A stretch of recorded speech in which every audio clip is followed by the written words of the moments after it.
আসসালামু আলাইকুম, সবাইকে স্বাগত জানাচ্ছি বিডি ভিউজে। আপনাদের সঙ্গে আছি আমি সুরভি দিবা।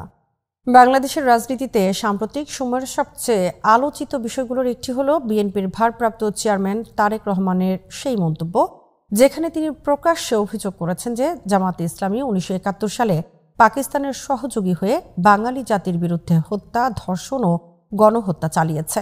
এই অভিযোগ নতুন নয়, কারণ গত 50 বছরের রাজনৈতিক বয়ানে, বিশেষ করে আওয়ামী লীগ এবং প্রগতিশীল ধারার রাজনীতিতে এই ইস্যুটি বহুবার উঠে এসেছে। কিন্তু চমক হলো বিএনপি নেতৃত্ব, বিশেষ করে তারেক রহমান নিজে, যিনি গত 3 দশকে কখনোই এত সরাসরি ও কঠোরভাবে জামাতের বিরুদ্ধে এমন ভাষায় অবস্থান নেননি, এবার সেই ভাষা উচ্চারণ করলেন, যার ফলে দেশের রাজনৈতিক অঙ্গনে এমন একটি আলোড়ন সৃষ্টি হয়েছে যা কেবল একটি বক্তৃতা বা বিবৃতির প্রভাবের বাইরে গিয়ে বর্তমান ক্ষমতার সমীকরণ, নির্বাচন, আন্তর্জাতিক স্বার্থ, জোট রাজনীতি এবং ভবিষ্যতের কৌশলগত অবস্থান সবকিছুই প্রশ্নের মুখে নিয়ে এসেছে। তারেক রহমানের এই রাজনৈতিক অবস্থানের নেপথ্য কারণ জানাচ্ছেন ওয়াহিদ ফারুকী।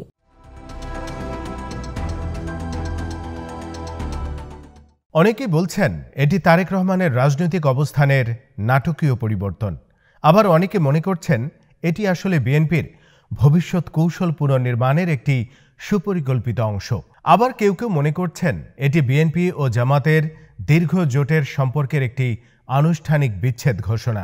আর কিছু বিশ্লেষক বলছেন নির্বাচনের ফলাফল সম্পর্কে বিএনপির শঙ্কা তৈরি হয়েছে, তাই আগে ভাগে একটি বয়ান দাঁড় করানো হচ্ছে, যাতে ব্যর্থ হলে দায় অন্য কারো উপর চাপানো যায়, বিশেষ করে জামাতের উপর। এই একাধিক ব্যাখ্যার ভিড়ে আসল সত্য খুঁজে পাওয়া খুবই কঠিন, কিন্তু ঘটনাটিকে বিচ্ছিন্নভাবে দেখলে ভুল হবে। এটি বাংলাদেশের রাজনীতির গভীর পরিবর্তন, অস্থিরতা ও পুনর্গঠনের প্রতিফলন।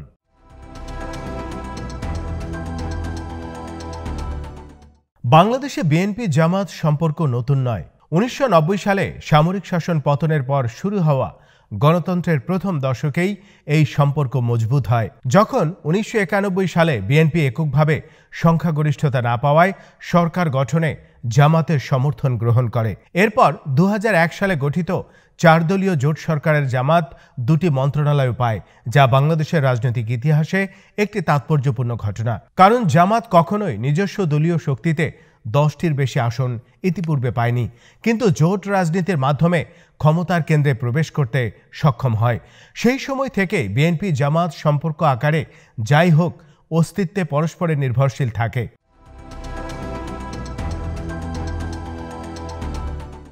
কিন্তু 2009 সালের পর রাজনৈতিক বাস্তবতা আমূল বদলে যায়।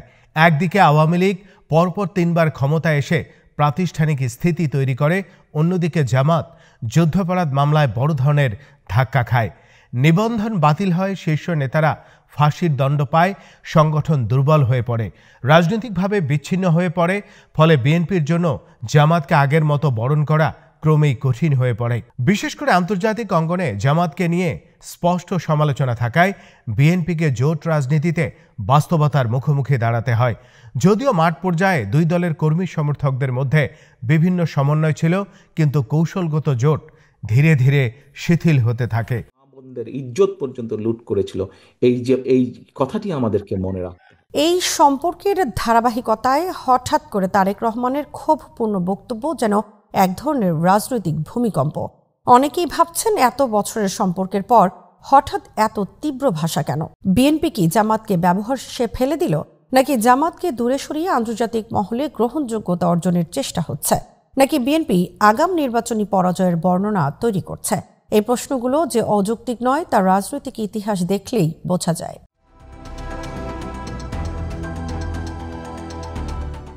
প্রথমত, 5ই আগস্টের পর বাংলাদেশের রাজনৈতিক কাঠামো সম্পূর্ণ পাল্টে গেছে। আওয়ামী লীগ যেভাবে হঠাৎ করে ক্ষমতার বাইরে চলে যায় এবং রাজনৈতিক অবস্থান অনিশ্চিত হয়ে পড়ে, সেটি প্রতিটি রাজনৈতিক শক্তিকে নিজের অবস্থান পুনর্নির্মাণ করতে বাধ্য করেছে। বিএনপি এখন এমন এক পরিবেশে প্রতিযোগিতায় আছে যেখানে তাদের প্রধান প্রতিদ্বন্দ্বী বাস্তবে খুব দুর্বল বা অনুপস্থিত। এর মানে বিএনপির সামনে ক্ষমতায় যাওয়ার একটি বাস্তব সম্ভাবনা তৈরি হয়েছে। আর ঠিক এই সময়ে বিএনপি বুঝতে পারে তাদের সবচেয়ে বড় বাধা আওয়ামী লীগ নয়, বরং তাদের নিজস্ব জোট সম্পর্কের বোঝা, অর্থাৎ জামাত। মানুষকে হত্যা করেছিল ক্ষমতা ধরে রাখার জন্য, এই যাদেরকে কেউ কেউ বলে। বাংলাদেশে তরুণ ভোটারের সংখ্যা অভূতপূর্বভাবে বেড়েছে। এই তরুণ প্রজন্ম ধর্মভিত্তিক রাজনীতিকেই খুব বেশি পছন্দ করছে। আন্তর্জাতিক রাজনীতির ক্ষেত্রে বিশেষ করে ওয়ার অ্যান্ড টেররের সময়ে জামাতকে ঘিরে যে বিতর্ক ছিল সেটা এখন বদলে গেছে। ফলে বিএনপি বুঝতে পেরেছে নির্বাচনের আগে যদি তাদের ভাবমূর্তি পরিষ্কার করতে হয় তবে জামাতকে রাজনৈতিকভাবে ডিস্ট্যান্স করা ছাড়া কোনো উপায় নেই। তারেক রহমানের বক্তব্য সেই দূরত্ব তৈরির প্রথম বড় পদক্ষেপ। বাংলাদেশের জনগণ যখন বিএনপিকে দেশ পরিচালনার দায়িত্ব, দ্বিতীয়ত বিএনপি কখনোই চায় না তাদের বিরুদ্ধে আন্তর্জাতিক চাপ বা অসন্তোষ তৈরি হোক। 2001 থেকে 2006 সময়কার বিএনপি জামাত জোটকে যুক্তরাষ্ট্র সহ পশ্চিমা বিশ্ব খুব সহজে গ্রহণ করেনি। ইসলামপন্থী দলের সেন্সিটিভ ইস্যু 9/11-এর পর আন্তর্জাতিক রাজনীতির পরিবেশ সবকিছুই বিএনপি জামাত জোটকে বিতর্কিত করে তোলে। ফলে বিএনপি এবার এমন কোনো ভুল করতে চায় না যা আন্তর্জাতিক অঙ্গনে তাদের অবস্থানকে দুর্বল করে। তারেক রহমানের বক্তব্য তাই আন্তর্জাতিক মহলের কাছেও একটা সংকেত যে বিএনপি অতীতের জোট রাজনীতির বাইরে নতুন অবস্থানে দাঁড়াচ্ছে। আমরা জনগণ যে সিদ্ধান্ত দেবে তাই আমরা মাথা পেতে নেব। কাজেই তৃতীয়ত দেশের ভেতরে যে একটি ট্যাগিং কালচার রয়েছে তা 5ই আগস্টের পর আবারও ফিরে এসেছে। বাংলাদেশের রাজনীতি মানেই লেবেল, আদর্শ, ইতিহাস এবং ব্যক্তিগত অবস্থানের জটিল মিশ্রণ। রাজনৈতিক শক্তি যখনই দুর্বল হয় তখনই প্রতিপক্ষ তাদের প্রতীক, ইতিহাস এবং আদর্শগত ব্যর্থতা তুলে ধরে নতুন বয়ান তৈরি করে। তারেক রহমান এই ট্যাগিংয়ের পথেই হাঁটলেন যাতে তিনি রাজনৈতিকভাবে প্রতিদ্বন্দ্বীদের জায়গা সংকুচিত করতে পারেন এবং নিজেকে নৈতিক উচ্চতায় রাখতে পারেন। আওয়ামী লীগ যত বছর ধরে জামাতকে নিয়ে সমালোচনা করেছে এবার সেই ভাষা একইভাবে বিএনপি ব্যবহার করছে। এটি নিছক কাকতালীয় নয়, বরং বয়ান পুনর্নির্মাণের শক্তিশালী রাজনৈতিক কৌশল। অপেক্ষা করছে আমাদের জন্য বিভিন্নভাবে, বিভিন্ন রকম ষড়যন্ত্র, বিভিন্ন জায়গায়। তবে অনেকে বলছেন এটি আকাশে থুথু ছিটানোর মতো, কারণ বিএনপি তো অতীতে জামাতের সমর্থন নিয়ে 2 বার ক্ষমতায় গেছে। জামাত তাদের মন্ত্রিসভায় ছিল, যুদ্ধাপরাধের মামলা তারা সচেতনভাবে ঠেকিয়ে রেখেছিল। এখন হঠাৎ করে এত কঠোর সমালোচনা করলে তা বিশ্বাসযোগ্যতা হারাবে না? কিন্তু রাজনীতি কখনো এভাবে কাজ করে না।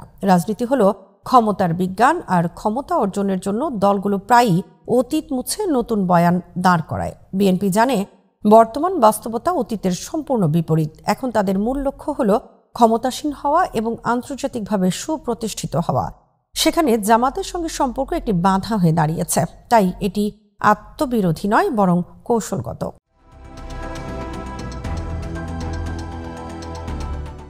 এখন প্রশ্ন, জামাত কি সত্যি রাষ্ট্র ক্ষমতায় যাওয়ার মতো শক্তিশালী হয়ে উঠেছে?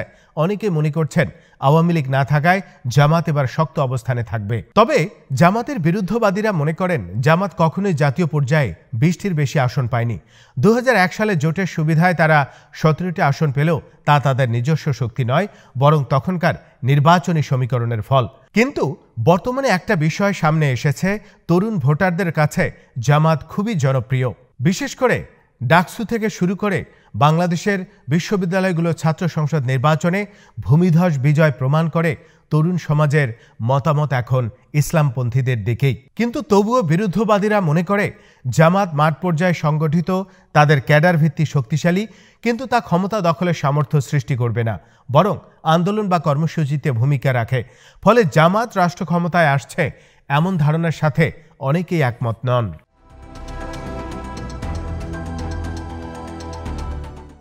কিন্তু বিএনপি এখন কি করবে? 5ই আগস্টের পর তাদের তৃণমূল পর্যায়ে ক্রমাগত চাঁদাবাজি এবং দখলদারির কারণে দলটি সাধারণ মানুষের কাছে ক্রমেই বিতর্কিত হচ্ছে। একই সঙ্গে ছাত্র সংসদের নির্বাচনগুলোতে ছাত্র দলের ভূমিধস পরাজয় সারা দেশে বিএনপির রাজনৈতিক অবস্থান নিয়ে একটা বার্তা দিয়েছে। এটা তাদের জন্য একটি বড় রাজনৈতিক শঙ্কার কারণ। তাদেরকে তো দেশের মানুষ 1971 সালেই দেখেছে। প্রিয় ভাই বোনেরা, সব মিলিয়ে বাংলাদেশের রাজনীতি এখন একটি গভীর রূপান্তরের মধ্যে দাঁড়িয়ে আছে। তাই বিএনপি নতুন বয়ান তৈরি করছে, নতুন অবস্থান নিচ্ছে এবং নতুন কৌশল বেছে নিচ্ছে। কিন্তু দেখার বিষয় হলো এই নতুন কৌশল শেখ হাসিনার পুরনো কৌশলেরই অংশ। এখন দেখার বিষয় আগামী নির্বাচনে এই কৌশল কতটা কাজ করে। কিভাবে লক্ষ লক্ষ মানুষকে হত্যা করেছে, ঠিক যেভাবে। অতএব তারেক রহমানের সাম্প্রতিক বক্তব্যকে বিচ্ছিন্ন ঘটনা হিসেবে দেখলে ভুল হবে। এটি বাংলাদেশের আগামী রাজনীতির সূক্ষ্ম পরিবর্তনের ইঙ্গিত। নতুন বাস্তবতায় পুরনো জোট ভেঙে যাচ্ছে, পুরনো বয়ান বদলে যাচ্ছে, আর রাজনৈতিক দলগুলো নিজেদের নতুনভাবে সাজাচ্ছে। এই প্রক্রিয়া ভবিষ্যতের ক্ষমতার সমীকরণ তৈরি করবে। শেষ পর্যন্ত সিদ্ধান্ত নেবে জনগণ। তারাই ঠিক করবে দেশের রাজনীতি কোন পথে যাবে। কিন্তু এটুকু নিশ্চিত, বাংলাদেশের রাজনীতি আর আগের মতো থাকবে না। এখানে নতুন শক্তি, নতুন অবস্থান এবং নতুন রাজনৈতিক ভাষা তৈরি হচ্ছে, যার কেন্দ্রে এখন তারেক রহমানের এই বক্তব্যই আলোচনার মূল উপাদান। আজ এখানেই শেষ করছি। সবাই ভালো থাকুন, সুস্থ থাকুন, আর দেখতে থাকুন বিডি ভিউজ। চ্যানেলটি ভালো লাগলে সাবস্ক্রাইব করুন। সংযুক্ত থাকুন আমাদের ফেসবুক পেজে। আল্লাহ হাফেজ।